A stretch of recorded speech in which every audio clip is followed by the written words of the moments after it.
انا اتكلمت على البنوك. يعني ما ينفعش ناخد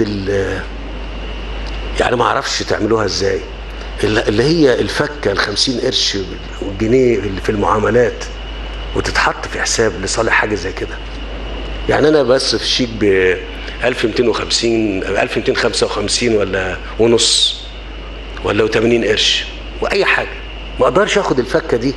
ده يحقق رقم كبير جدا نحطه في مشاريع زي كده، ويبقى كل الناس اصل الناس في مصر عايزه تساهم، بس الآلية فين؟ الآلية يعني هوصل اللي انا عايز اقدمه ده ازاي؟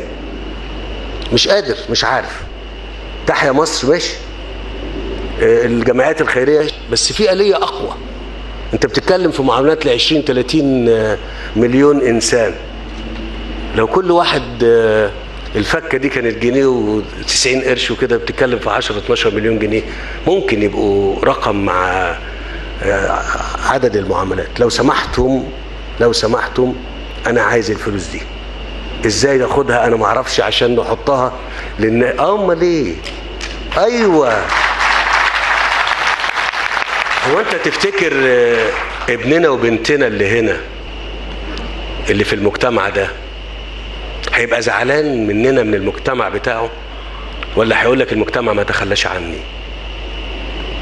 هو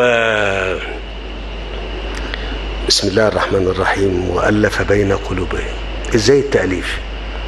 هو ربنا سبحانه وتعالى يلهمنا الفكرة، وزي ما قال لنا احد اركان الاسلام الزكاة، كان منها ان هو الزكاة دي يتاخد عشان المجتمع يبقى متماسك مع بعضه.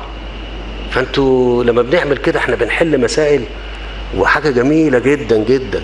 مش بس الصلاة في الجامع، ومش بس الحج والعمرة، لا كمان الإنسان ده اللي انت تستطيع انك تدخل الفرحة عليه، ده أمر عظيم جدا جدا وله أجر كبير جدا عند ربنا. فأنا في أمل، أيوة،